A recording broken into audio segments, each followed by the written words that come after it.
C'est bon? Oui, chers camarades et amis, bonjour. J'avais prévu une intervention d'une demi-heure, mais Alec nous a dit qu'il fallait raccourcir. Alors, c'est donc sur la laïcité. Plus fort. Comme ça va?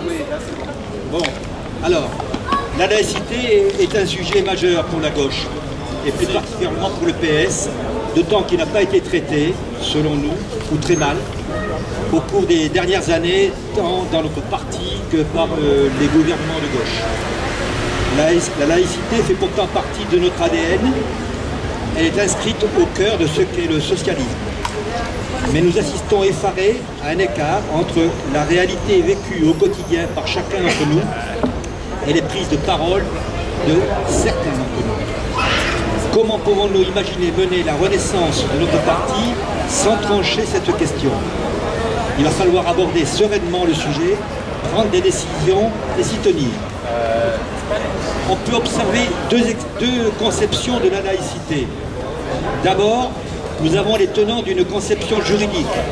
La laïcité est une loi, celle du 9 décembre 1905, qui institutionnalise la liberté de conscience, la liberté de croire ou de ne pas croire, et le fait que l'État ne reconnaît et ne salarie aucun culte. Mais aussi, il y a ceux dont nous sommes qui pensent que, au-delà de l'application stricto sensu de la loi de séparation, la laïcité s'inscrit également au cœur de l'idéal républicain et de l'émancipation des individus des règles religieuses ou de toute autre règle ou dogme qui les empêcherait de décider par eux-mêmes. Un constat s'impose. Toutes les lois sur l'égalité entre les femmes et les hommes, toutes les lois qui perturbent l'ordre qu'ils appellent naturel, ont été conquises contre les églises. Toute intrusion de l'homme et de la femme dans ces sujets est considérée comme un affront à la religion. On observe trois types de comportements vis-à-vis de la laïcité qui perturbent profondément la gauche. Il y a ceux qui ont dévoyé la laïcité pour en faire une arme contre les musulmans. Or, le fait que le Front National et une partie de la droite aient utilisé la laïcité comme arme anti-musulman a paralysé une partie de la gauche dans sa compréhension juste et lucide de l'attitude de certains prédicateurs islamistes. Il y a ceux qui pensent que la laïcité n'est qu'un cadre et que seuls les laïcards ou laïcistes en font un projet d'émancipation. Ils font aussi partie de la gauche. Ils sont chez nous et ils pensent finalement que le laïcisme est l'ennemi. Il y a enfin une autre partie de la gauche pour qui la laïcité est destinée à combattre tous les intégrismes en les soumettant aux lois de la République. Avec le développement important de l'islam fondamentaliste, des évangélistes, des pentecôtistes et autres sectes chrétiennes, mais aussi des intégristes juifs, nous sommes confrontés à la question des accommodements raisonnables. C'est une question planétaire que nous connaissons depuis longtemps dans les pays anglo-saxons et désormais en France, notamment à l'école. Faut-il adapter le contenu de l'enseignement, les emplois du temps, la nature des activités sportives, le temps de travail, les interdits alimentaires au regard des croyances et aux pratiques des uns et des autres? Pourtant, la laïcité permet à tous les croyants de vivre leur foi dans un environnement social et civil républicain. Pour ne citer que l'islam, est-ce que les musulmans et surtout les musulmanes vont enfin avoir le droit de vivre comme tous les Français selon les règles des libertés individuelles? Nous le souhaitons vivement.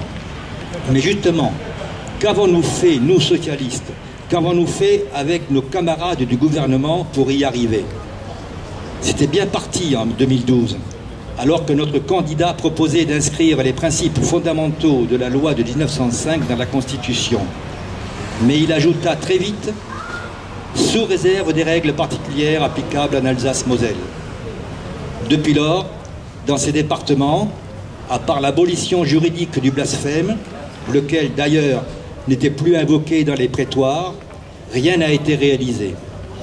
Les ministres des cultes, alsaciens et mosellans, sont toujours rémunérés par l'impôt de tous les Français, le catéchisme reste une matière obligatoire dans les écoles, collèges et lycées publics. Le président de l'université de Strasbourg, récemment nommé, est un prêtre catholique qui s'est engagé à ne rien enseigner qui serait contraire aux injonctions du Vatican. En Guyane, une ordonnance de Charles X est toujours applicable et les prêtres catholiques, eux seuls, les prêtres catholiques, sont toujours rémunérés à hauteur de 1,2 million d'euros par la collectivité territoriale. Ces quelques exemples sont significatifs de notre silence coupable dans ce domaine.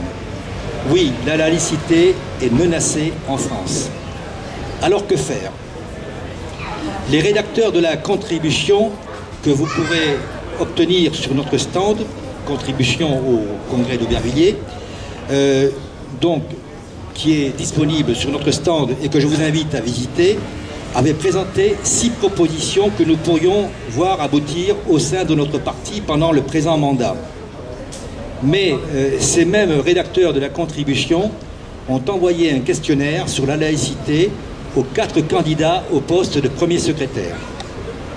Je vous invite également à venir sur notre stand afin de vous procurer le questionnaire et surtout les réponses des 4 intéressés.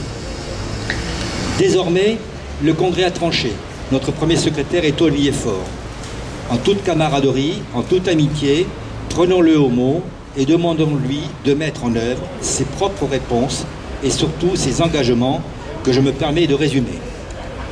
La laïcité est à la fois un principe juridique clair, un principe politique fondé sur la liberté absolue de conscience, mais également une valeur républicaine qui irrigue nos droits fondamentaux.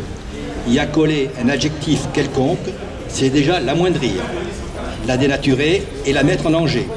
Il est impératif d'exclure tous les accommodements raisonnables.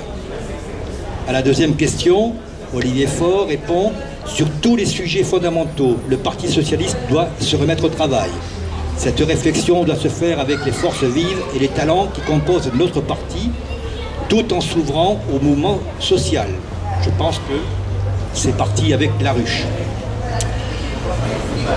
La laïcité fera l'objet des premiers chantiers du Parti socialiste. Une fois les débats tranchés, il faudra avancer et agir concrètement. À la troisième question, Olivier Faure dit « La loi du 9 décembre 1905 de séparation reste d'une modernité incroyable. Celle-ci pose les 2 pierres angulaires du principe de laïcité, la liberté de conscience et le libre exercice des cultes d'une part, la neutralité de l'État d'autre part. Je n'entends soutenir aucune modification de la loi de 1905. » À la quatrième question, il répond « S'agissant du régime particulier des cultes en Alsace-Moselle, je comprends le poids de l'histoire et des traditions, mais je connais aussi le chemin qui reste à parcourir pour faire entrer dans les cœurs et dans les têtes le principe de laïcité. En ce qui concerne le régime particulier de la Guyane, il faut trouver un accord pour faire évoluer la situation. La République doit l'inscrire dans le droit. Je suis tout à fait favorable pour relancer le dialogue entre les élus et la hiérarchie catholique afin de mettre en vigueur la loi de séparation en Guyane. Pour les régimes particuliers des autres territoires d'outre-mer non soumis à la loi de séparation, il apparaît souhaitable d'ouvrir des discussions pour construire un nouveau dispositif respectueux du principe de laïcité et des spécificités locales. Enfin, à la 7e question qu'on lui posait, il répond « Par contre, en ce qui concerne l'inscription dans la Constitution des articles 1 et 2 de la loi du 9 décembre 1905 relative à la séparation des églises et de l'État, je souhaite que cette possibilité fasse l'objet du travail de réflexion au sein du Parti socialiste. En effet, une telle modification de la Constitution pourrait accréditer l'idée que le cadre juridique actuel ne serait pas adapté. »